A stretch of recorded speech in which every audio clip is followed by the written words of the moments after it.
Pemirsa, tingginya tingkat konsumsi sayur untuk masyarakat di Kota Jambi tidak sebanding dengan lahan yang tersedia. Hal ini membuat para petani di Kota Jambi ini harus lebih kreatif lagi dalam memanfaatkan lahan yang ada untuk menanam sayur mayur. Dan di desaku kali ini saya akan mengajak Anda untuk melihat seperti apa petani di Kota Jambi memanfaatkan lahan yang ada untuk meningkatkan produktivitas pertanian, terutama sayur mayur.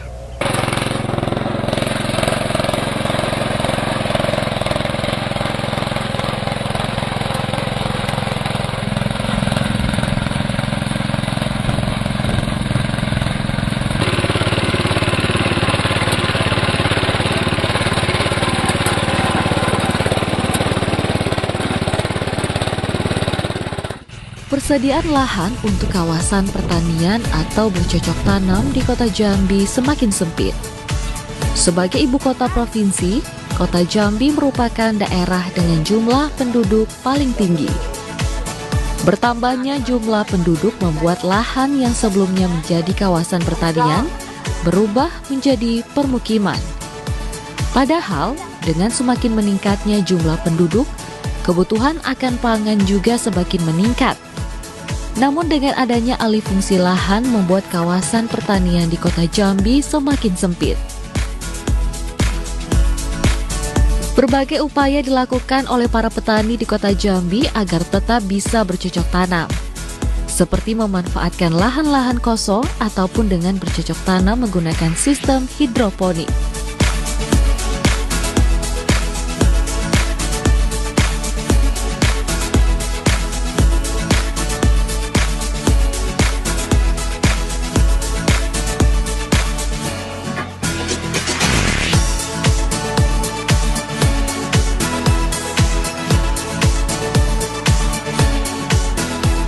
Seperti yang dilakukan oleh Edi, salah seorang petani di Kota Jambi yang memanfaatkan lahan di kawasan Bandara Kota Jambi untuk mengembangkan tanaman cabai merah.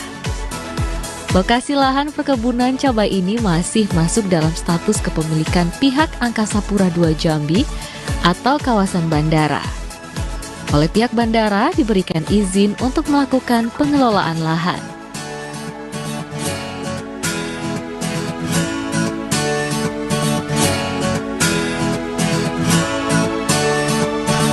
Di lahan ini, berbagai jenis tanaman sayur telah ditanam oleh Edi. Dan saat ini ia mulai mengembangkan tanaman cabai merah. Jika sebagian besar petani di Kota Jambi enggan menanam cabai merah karena biaya produksi yang besar dan perawatan yang sulit. Namun Edi optimis tanaman cabai dapat tumbuh dengan baik jika dilakukan perawatan optimal. Hal tersebut telah terbukti. Sejak tanam hingga saat ini, Edi telah melakukan panen lebih dari 17 kali dengan hasil yang memuaskan.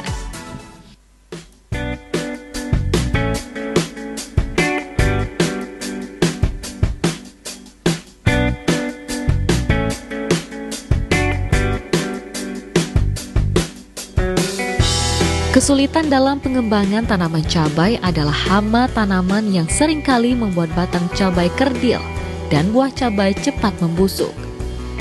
Namun untuk mengatasi hal tersebut dibutuhkan trik khusus agar petani tidak merugi.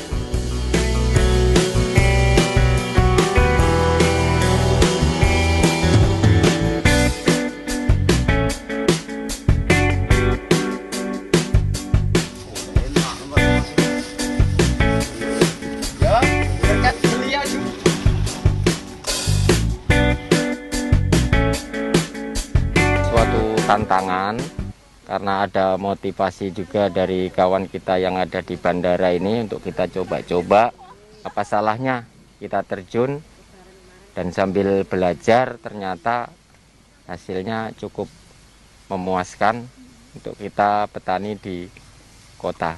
Untuk perawatannya asal kita rutin penyeprean untuk pengendalian hamanya itu 5 hari sekali dan pemupukan kocor itu interval 1 minggu sekali. Itu kayaknya kalau ngelihat dari ininya sudah bagus lah. Tinggal kalau untuk selanjutnya ketika ada hama baru kita aplikasi dengan pestisida yang untuk cabenya. Maksimal kalau cabai itu normal bisa 20 kali petik lebih. Dari mulai 0 umur 75 hari kita petik yang pertama sampai nanti seperti saat ini sudah 17 kali, ini sudah umur 110 hari. Itu maksimal nanti bisa 20 kali. Nah, setelah ini baru kita nanti untuk pembuahan yang kedua. Dengan kita kasih asupan nutrisi yang cukup. Nah, kayak ini sudah mulai ada bunga 1-2 untuk pembuahan yang kedua, itu bisa kita panen kurang lebih 5-6 kali petik nantinya. Ini luasan kurang lebih 1.500 batang, bisa kita panen seperti sekarang ini bisa mencapai kisaran 1 kintal 50 kilo ataupun 1 kintal lah rata-rata per sekali petik. Tetap ada untuk kita ngasih pupuk dasar lagi, Bu. Kalau istilahnya dari lahan cabai ke cabai lagi itu minimal cuma 2 kali, harus di rolling. Entah itu tanaman apa dulu, baru kembali ke cabai lagi, gitu. Jadi konsep kita di lokasi ini ada yang orang belanja langsung ke kebun, kita layanin dan sisanya kita lempar ke Tengkulak.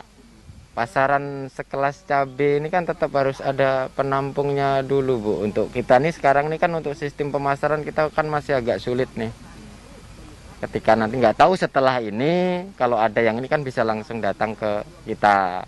Pengennya sih kita dari petani langsung ke pengecer biar agak lumayan harganya gitu. Sebenarnya sekarang ini kan angkanya di 16.000. Kita lempar ke Tengkulak, sedangkan di pasaran kan sudah di atas 20. Berarti kan jauh nih, hampir berapa ngambilnya untuk itu. Minimal ngambilnya itu kalau 1.000-2.000 kan yang kita nanam lama nunggunya dapatnya mungkin lebih banyak lah. Tengkulaknya nanti yang tinggal bawa ngelempar. Kan itu, kita pengennya stabil.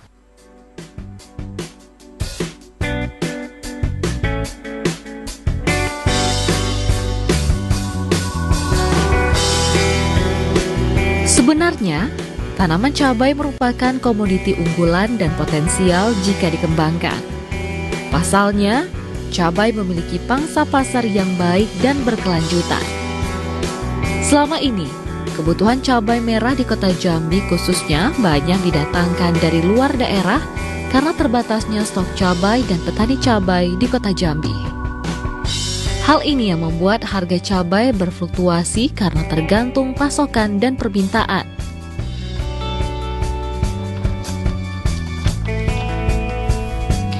Selain itu, terkadang adanya permainan di tingkat Tengkulak yang seringkali membuat harga cabai melambung tinggi, padahal petani tidak pernah merasakan. Bahkan harga cabai di tingkat petani dan di pasaran bisa berbeda jauh akibat permainan Tengkulak. Namun untuk memutus mata rantai Tengkulak ini pun tidak bisa dilakukan oleh petani. Karena petani sendiri tidak memiliki waktu untuk menjual langsung hasil produksi pertaniannya ke pasar. Karena keterbatasan waktu dan juga tenaga. Untuk itu, petani berharap para pedagang bisa mendatangi langsung petani untuk membeli komoditi pertanian, terutama komoditi pertanian yang dihasilkan petani di Kota Jambi. Selain lebih menguntungkan, pedagang pun bisa mendapatkan produk yang segar karena baru dipanen.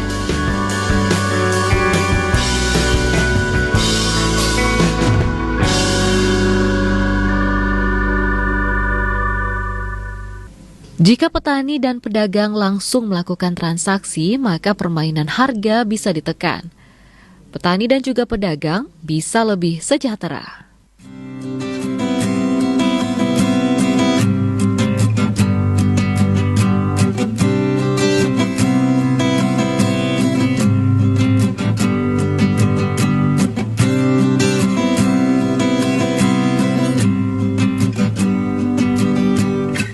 Keuntungannya ya yang jelas cabenya segar-segar gitu. Dan juga kalau kita mau masar ke pasaran, cabenya konsumen langsung ibaratnya senang gitu kan. Karena cabenya langsung dari petik dari petani gitu. Ya lumayan murah gitu kan, karena langsung ngambil dari petaninya gitu.